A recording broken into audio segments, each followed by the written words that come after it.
सदना नाम का एक कसाई रहता था। वो बहुत ईमानदार था। भले ही पेशे से वो एक कसाई था और मांस बेचता था, पर उसके मुख पर सदैव भगवान विष्णु का ही नाम रहता था और वह भगवान विष्णु के नाम कीर्तन में मस्त रहता था। यहाँ तक कि मांस को काटते बेचते हुए भी वह भगवान विष्णु का ही नाम गुनगुनाता रहता था। भजमन नारायण नारायण हरि हरि, श्रीमन नारायण नारायण हरि हरि। भैया जरा 2 किलो मांस तोल देना। अभी देता हूँ भैया। जय श्री हरि, जय श्री हरि। कैसा कसाई है? मांस बेचता है और भगवान का नाम जपता है। तुम आज देख रहे हो, मैं तो कई वर्षों से इस कसाई को भगवान का नाम जपते हुए मांस बेचते हुए देख रहा हूँ। इस कसाई के मुख पर तो सदैव विष्णु भगवान का ही नाम रहता है। लोग सदना के बारे में यही बातें करते थे। एक दिन सदना अपनी ही धुन में कहीं जा रहा था कि उसके पैर से एक पत्थर टकराया। वह रुक गया। अरे, ये काले रंग का गोल पत्थर कैसा? इसे उठाकर रख लेता हूं। देखने में तो बहुत बढ़िया दिखाई पड़ता है। ये पत्थर मांस तोलने के काम आ जाएगा। आज इसी पत्थर से वजन तोलता हूं। हाँ भैया, कितना मांस देना है? 1 किलो तोल दो भैया। इसका मतलब ये पत्थर 1 किलो वजन का है। भैया जरा 2.5 किलो मांस देना। अरे ये क्या, ये पत्थर 2.5 किलो वजन का कैसे हो गया? एक बार 5 किलो रखकर देखता हूं। ये कैसे हो सकता है? ये पत्थर कोई साधारण पत्थर नहीं है। ये तो कोई जादुई पत्थर है। जितना वजन तोलना होता है, ये पत्थर उतने वजन का ही हो जाता है। धीरे धीरे ये बात फैलने लगी कि सदना कसाई के पास वजन करने वाला पत्थर है। वो जितना चाहता है पत्थर उतना ही तौल देता है। किसी को 1 किलो मांस देना होता तो तराजू में उस पत्थर को एक तरफ डालने पर दूसरी ओर 1 किलो का मांस ही तुलता। अगर किसी को 2 किलो चाहिए हो तो वह पत्थर 2 किलो के भार जितना भारी हो जाता। इस चमत्कार के कारण उसके यहाँ लोगों की भीड़ जुटने लगी। भीड़ जुटने के साथ ही सदना की दुकान की बिक्री बढ़ गई। मुझे तो लगता है ये किसी जादूगर का पत्थर रास्ते में कहीं गिर गया होगा और ये मुझे मिल गया।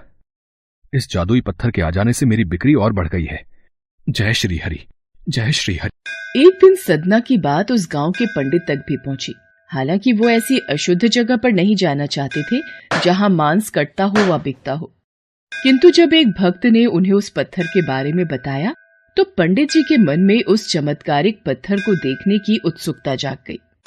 पंडित जी, आप नहीं जानते, उस सदना कसाई के पास सचमुच एक जादुई पत्थर है। हाँ, जो अपना वजन सामान के अनुसार ही कर लेता है। एक बार चलकर देख लें तो अवश्य ही वो पत्थर देखकर आप चकित हो जाएंगे। अब तो इतना जोर दे ही रहा है तो दूर से मैं उस पत्थर को देख लूंगा, पर निकट नहीं जाऊंगा। चल देखूं तो आखिर कौन सा जादुई पत्थर उस सदना कसाई के पास है।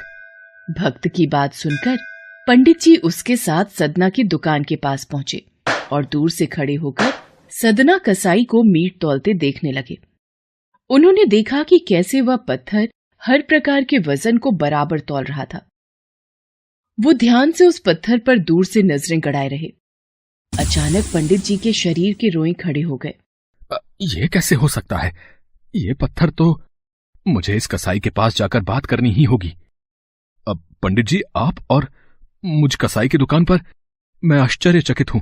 आइए, कृपा करके यहां बैठिए। मैं आपकी क्या सेवा कर सकता हूं? सदना, तुम्हारे इस चमत्कारिक पत्थर को देखने के लिए ही मैं तुम्हारी दुकान पर आया हूं। या यूं कहें कि ये चमत्कारी पत्थर ही मुझे खींचकर तुम्हारी दुकान पर ले आया है। पर शायद तुम इस बात से पूरी तरह अनजान हो। तुम जिसे पत्थर समझकर मांस तोल रहे हो, वास्तव में वो शालिग्राम जी हैं, जो कि भगवान विष्णु का स्वरूप है। तुम ये नहीं जानते, शालिग्राम जी को इस तरह गले कटे मांस के बीच में रखना व उनसे मांस तोलना बहुत बड़ा पाप है। भगवान विष्णु का पत्थर शालिग्राम? पंडित जी, फिर तो मैं बहुत बड़ा पाप कर रहा हूं। मुझसे भूल हो गई। श्रीहरि, मुझे क्षमा करना। मैं आपके इस रूप को पहचान नहीं पाया। पंडित जी, आप तो ब्राह्मण हैं, अतः आपसे उत्तम सेवा और पूजा भगवान शालिग्राम के इस पत्थर स्वरूप की कोई नहीं कर सकता। मैं भी नहीं। कृपया करके ये पत्थर आप रख लीजिए। ठीक है सदना, मैं भगवान शालिग्राम की सेवा करने के अवसर को भला कैसे ठुकरा सकता हूं। लाओ, ये मैं ले जाता हूं। पंडित जी उस शालिग्राम पत्थर को बहुत सम्मान से घर ले आए। घर आकर उन्होंने वह पूजा अर्चना आरंभ कर दी।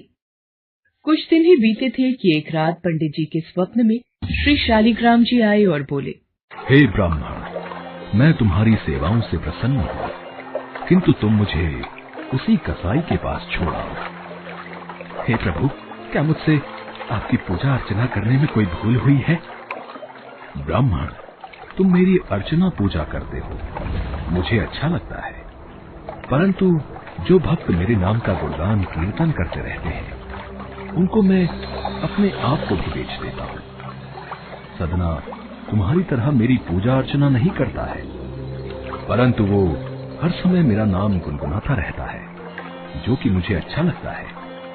इसीलिए तो मैं उसके पास गया था, और जो भी मेरा नाम सुबह शाम जपता है, मैं तो उसी के अधीन हो जाता हूँ। सदना के मुख पर सदैव मेरा ही नाम रहता है, इसलिए मुझे वो अति प्रिय है। सदना मुझे निस्वार्थ प्रेम से याद करता है। मैं जानता हूँ तुम्हारी ही तरह वो भी मेरा परम भक्त है। ठीक है प्रभु, जैसी आपकी आज्ञा, मैं कल ही आपका ये स्वरूप उस कसाई को सौंप आऊंगा। पंडित जी अगले दिन ही सदना कसाई के पास गए व उनको प्रणाम करके सारी बात बताई। सदना, तुम महान हो। भगवान विष्णु श्री हरि ने स्वयं तुम्हारे पास रहने की इच्छा जताई है। वो चाहते हैं कि उनके आशीर्वाद स्वरूप ये शिला सदैव तुम्हारे पास ही रहे और वे तुम्हारे द्वारा की गई सेवा का लाभ उठाएं। सच पंडित जी, प्रभु श्री हरि ने ऐसा कहा। वो मुझ कसाई के पास रहना चाहते हैं। यदि प्रभु मेरे पास इस दुकान पर, जहां मैं मांस बेचता हूं, रह सकते हैं, तो मैं क्यों उनके लिए अपना सर्वस्व छोड़कर उनकी भक्ति में नहीं लग सकता? मैं अब से मांस नहीं बेचूंगा। मैं अपने श्री हरि विष्णु भगवान की भक्ति में लीन रहूंगा। मेरा आज से यही नियम है, भगवान श्री हरि की भक्ति करना। पंडित जी ने श्री शालिग्राम जी को सदना को सौंप दिया। सदना कसाई की आंखों में आंसू आ गए। मन ही मन उसने मांस बेचने के कार्य को छोड़ देने का विचार और निश्चय किया कि यदि मेरे ठाकुर को कीर्तन पसंद है तो मैं अधिक से अधिक समय नाम कीर्तन ही करूंगा। आगे चलकर सदना कसाई भगवान विष्णु के परम भक्त कहलाए और उनकी कीर्ति व नाम चारों दिशाओं में